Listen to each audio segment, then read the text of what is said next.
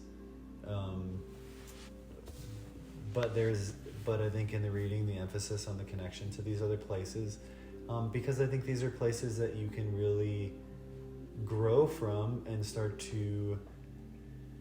you can start to embody and feel a little bit more of that energy in yourself. So now, as far as like the inspiration, do you need to take a class? I think that the answer is yes and no. Yes, in the sense that learning in a structured format works for you, but really still, and this ties to the Palladian life, because it felt like you only had one there, and you were like basically trying to learn just how to be like inspired and have fun. That was like kind of the purpose of a lifetime. But you were like, it was like you weren't in school for it. Like it didn't like fully integrate for you, if that makes sense. So I would associate that to this lifetime now, which is like if you do create a course, or how would I put this? It would be best if you created your own course for yourself to learn how to be more creative and expressive. So that would be your first creation.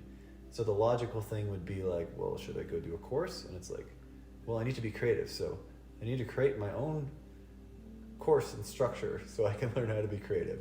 And just in that process, you're like getting the creative juices going, but you're doing it in a way that's like really familiar to the structure that you're sort of embedded in. Does that make sense? Mm-hmm. Okay. And in doing that, I can't tell you what that would look like because that's taking your creative power away. What else can I tell you about this?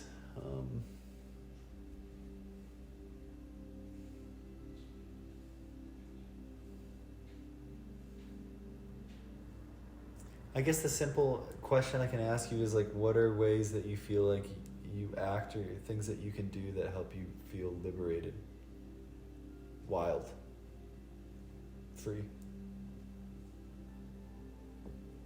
What are ways? Yep. Or ways you think of. Just being silly. That's a great way. How structured are you in your like day to day, and like how you follow intuition and stuff like that? Are you very like, I'm doing this, or are you open to like, oh, spirit's guiding me here? I mean, I feel like you're very tuned in, so. feel like there's a schedule, a time schedule because of work. Mm-hmm. So then it's like there's a schedule that must be followed. Mm-hmm. Outside of that? Outside of that, it's just like not as much as I would like to. Could you schedule yourself in like once a week, like intuitive time? Mhm. Like this time during this period during the week, I'm never gonna schedule anything during this period, and whatever hit I get right when that period starts, I'm just gonna go do it. Mm. You know? Yeah. That will help creativity. That's more intuition though.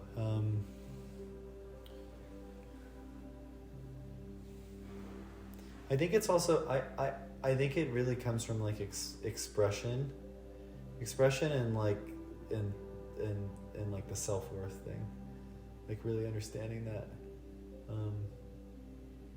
that you have something like really unique to say and to share.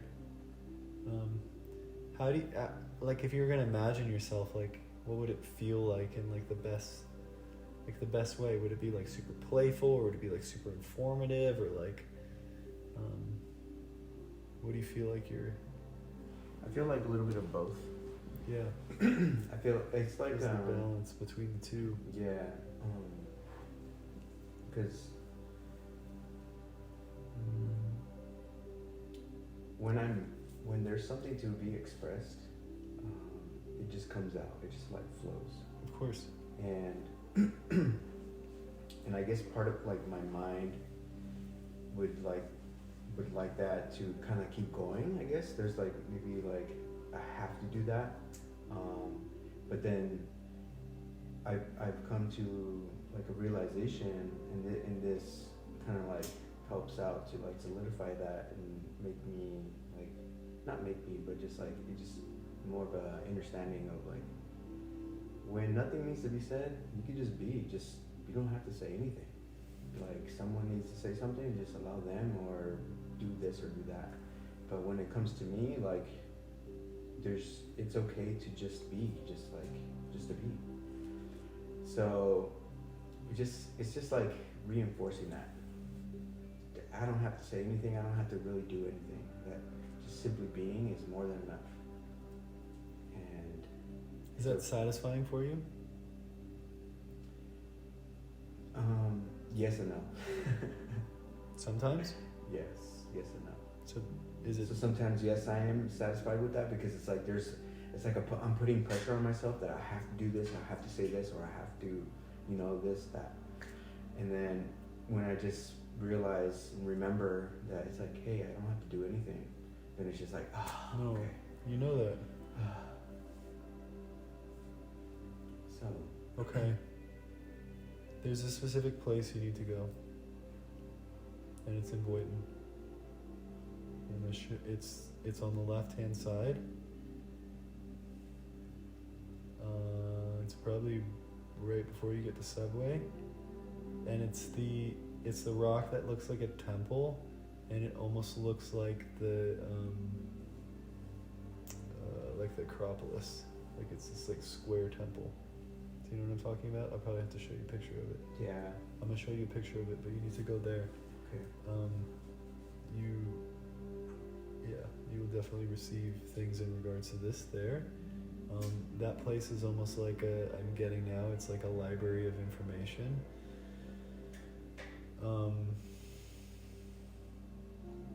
It's actually gonna help you with creative downloads. Also realizing I want to go there as well. But this is really for you. It is for you.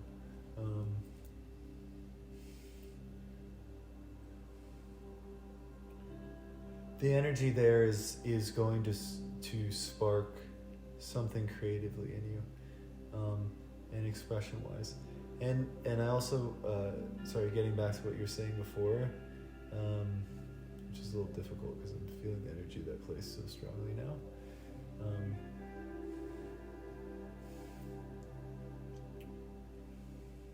The realization that you don't have to do anything, And I think that now that you're liberated from that, that's why I asked, is it satisfying to do nothing? You said sometimes.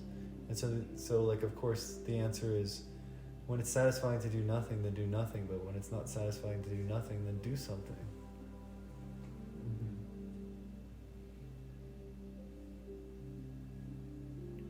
When it's not satisfying to do nothing, then there's some sort of expression that wants to come through you.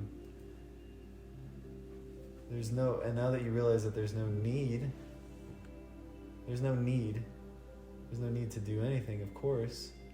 All needs are naturally fulfilled. So that balance comes from,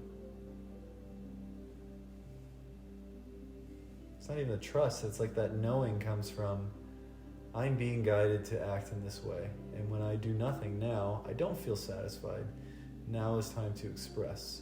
I'm literally being asked by God and the universe and all that is and all people and all souls around me to act, to express. I'm here to be of service.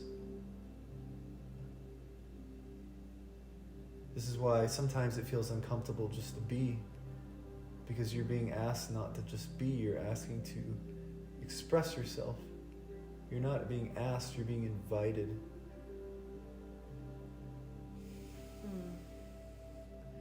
And on the flip side, of course, same with the other end.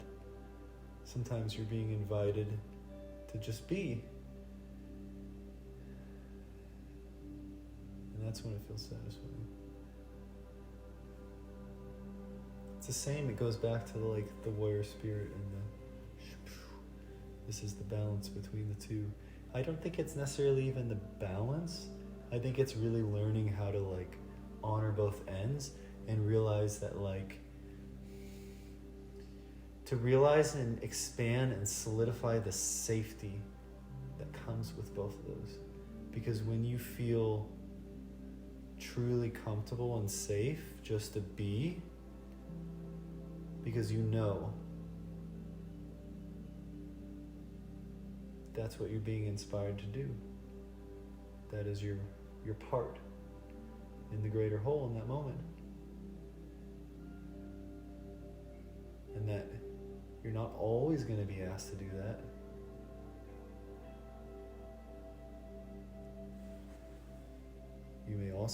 There's also the time for you to express and shine.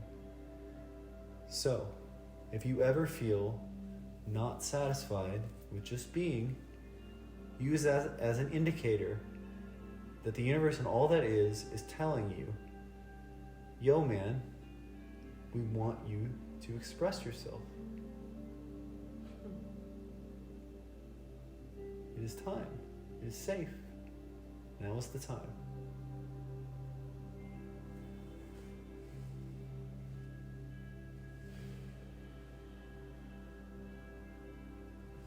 And that'll be like a ping pong back and forth. The more you get comfortable knowing that this one is now and that's where I'm supposed to be, or if you bounce off the other one, then it's like, cool, okay, we're here. Oh, no, not that one. Oh, we're definitely over here, we're over here, we're here. Oh, that one's run its course. Okay, we're going back over here just for a little bit kind of thing.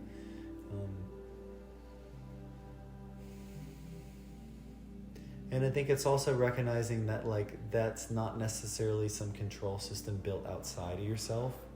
I don't want that to be associated with this first life trauma where you came in and basically they were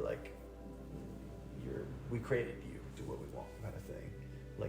That's not what that guidance is coming from. It's coming from you. And so I think that's a big part of learning that safety, which is there's no need, and now there's no one outside of myself telling me or trying to control me. It's my own guidance. It's my own greater part of myself telling me right now, I'm going to enjoy my life the most if I just be. Right now, I'm going to enjoy my life the most if I freaking open up and get vulnerable and start expressing and get creative. Make sense? Mm-hmm. Yeah.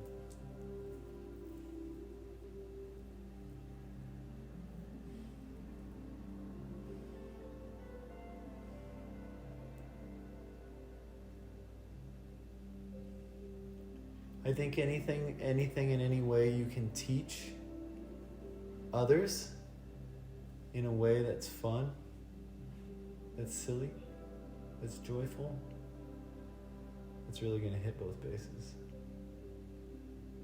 You can pass on pragmatic, useful, transferable information, data, and you can do it in a way that makes you smile and makes other people smile. You'd be living the dream, bro. Yeah.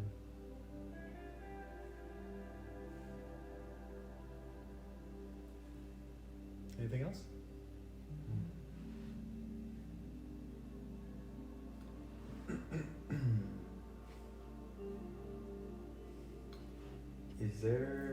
Is there, I know ultimately it's the union of my feminine and masculine within me.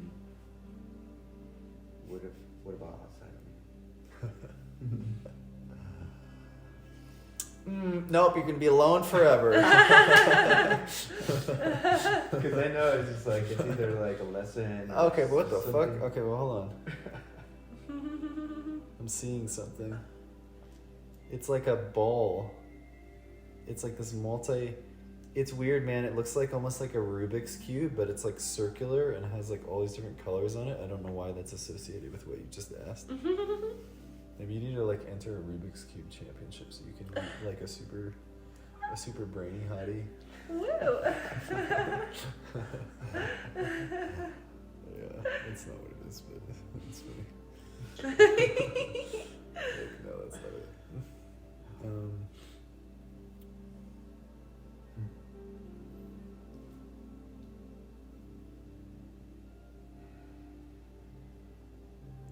I'm just gonna give you straight up. There is a marriage contracted in this lifetime. Oh shoot. So, have fun.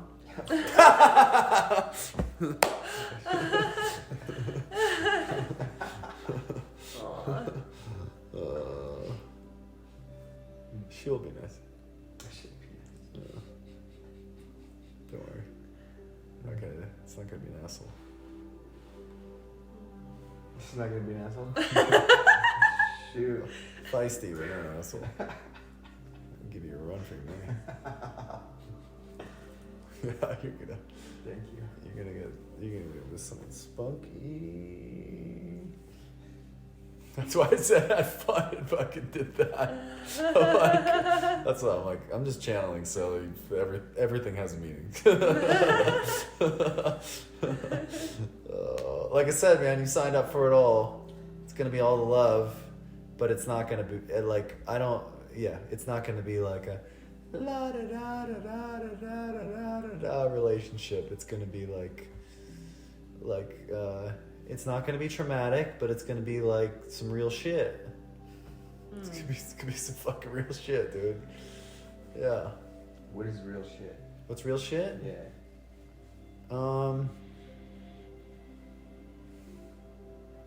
I think like a lot of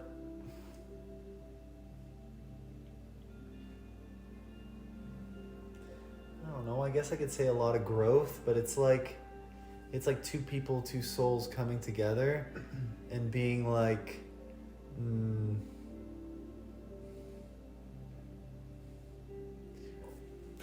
when I think about like the idea of traditional marriage vows, when I didn't remember the exact words, but they're like the highs and the lows and the worst and the best and and then like I love you through it all, and like Alien Bana is like I don't get it.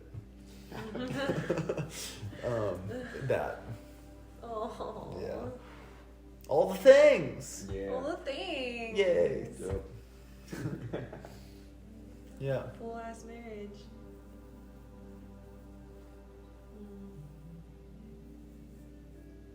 Are there any children in the contract? Huh? Are there any children in that contract?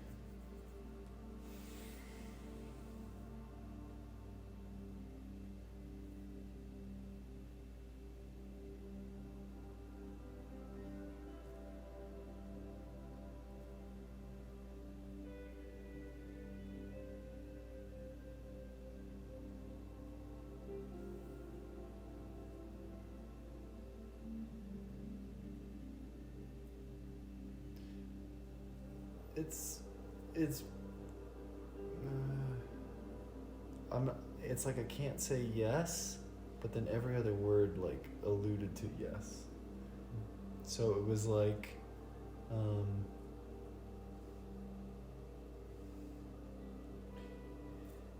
it would be a logical result of certainly likely.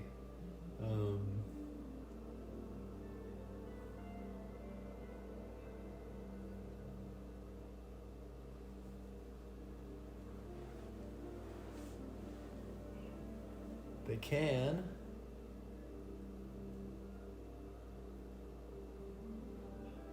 Probably.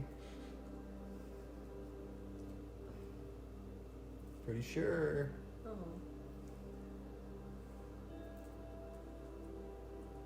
Just maybe not contracted. Oh, just make the babies already. Just make babies.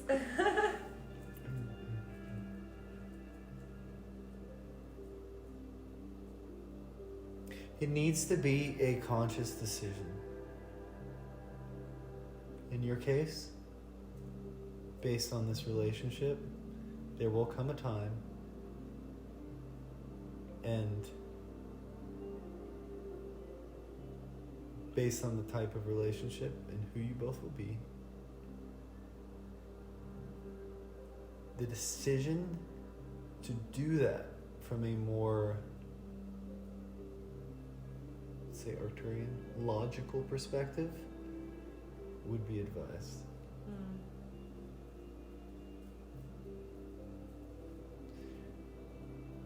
So just remember that. And that certainly means it can be a yes. But I think that what is being alluded to here is that there's a chance in the timeline within your hallway that you have some wiggle room. And it's not just about having kids or not having kids, but like the intention in the creation of them is incredibly important for you and will also be a huge part of your soul evolution and your self-realization as a creator in your own life and your own being.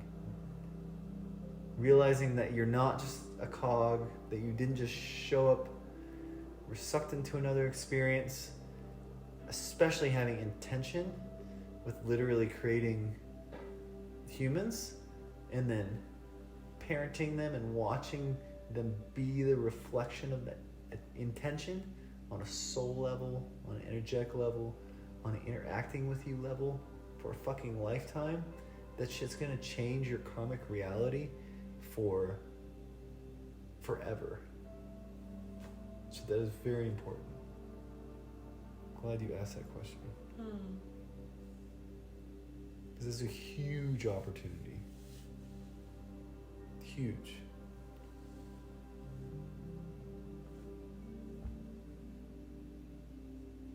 Can't emphasize enough. Huge.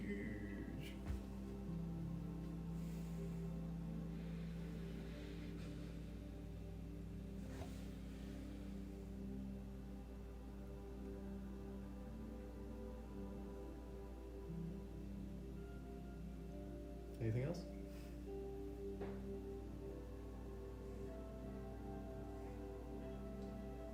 Is it highly likely that I will create something that purifies and harmonizes energies?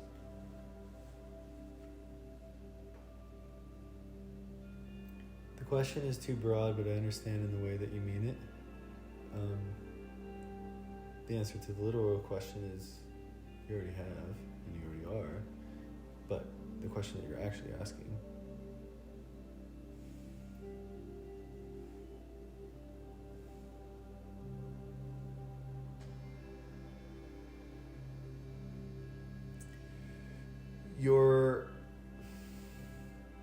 so two things. One,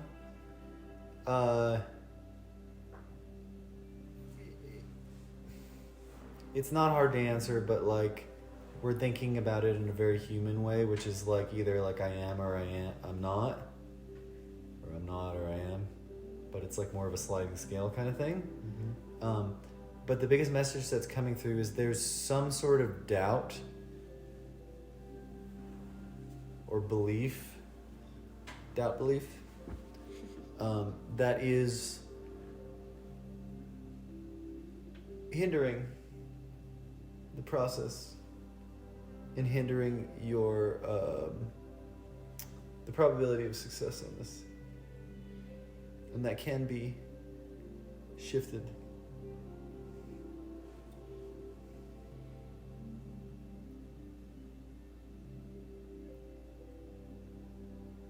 And actually this comes back to we would think it was the connection to the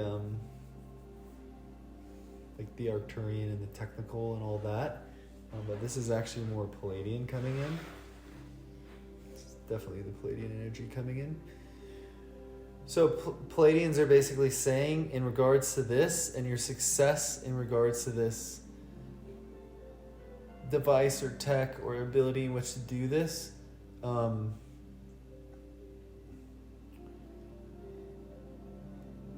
is being blocked by your own. It's not the technical side, it's being blocked by your own self-doubting beliefs about your own creative power. So like the technology and the tech and it all exists, but it's like you don't have access to it because you're not able to create the reality where you're living in the vibration to even have contact with that. So your creative expression is most important now.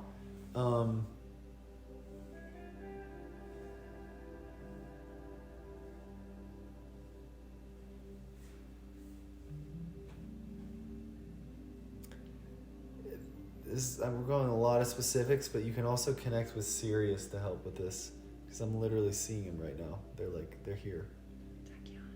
Yep. I see him and I feel him.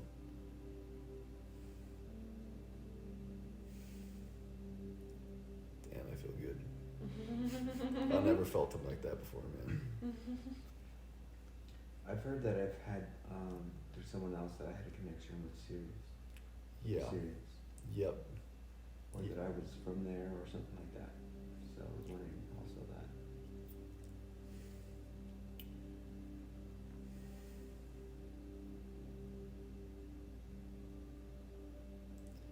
You've worked with them many times. And I think that when I was saying that you favored some beings over others, I think we just hit the bingo. Like, are you them? Yeah, we're everything. But for the sake of this story and reading and understanding, right now, connecting with them as best friends, as besties, guides, as quite possibly somewhere you'll be going, because I would imagine if we're really fond of a place and the beings there, eventually we'd want to go there. They can be of great help to that.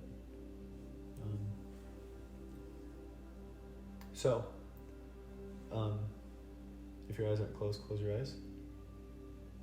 Feel what I'm sending you and try to remember the frequency.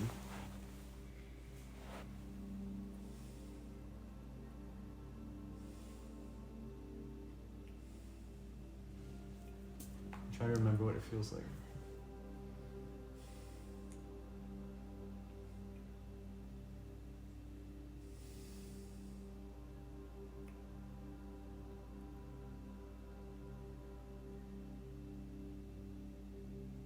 That's it.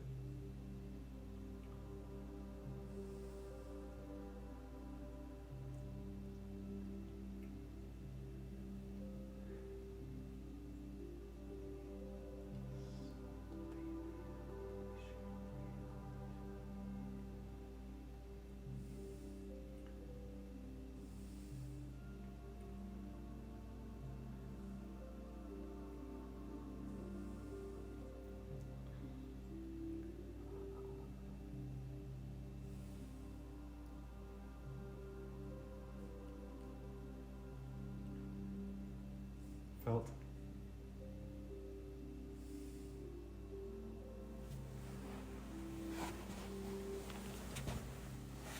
It's very specific. Super heart-centered. Super heart-centered. Super watery. Mm-hmm. Super heart-centered. Super Mhm. watery. Super flowy. It's like they're floating. It's like you're floating. It's like you're floating in a giant bath that's just lightly swashing of just, yeah, a hyper intelligent love. Mm-hmm.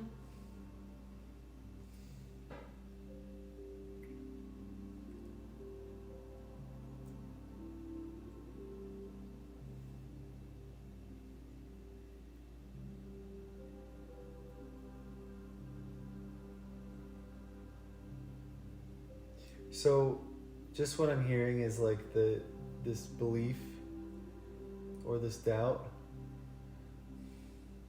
and as I'm channeling what's coming through, you'll be able to feel their frequency even more. This belief and this doubt, once it's shifted, it will only be a matter of years before you're able to bring this tech into fruition. So that's why this first step is so important.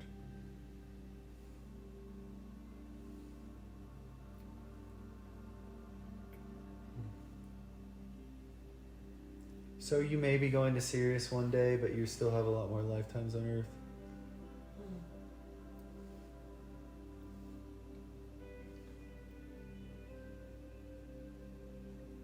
But they're definitely some of your guides.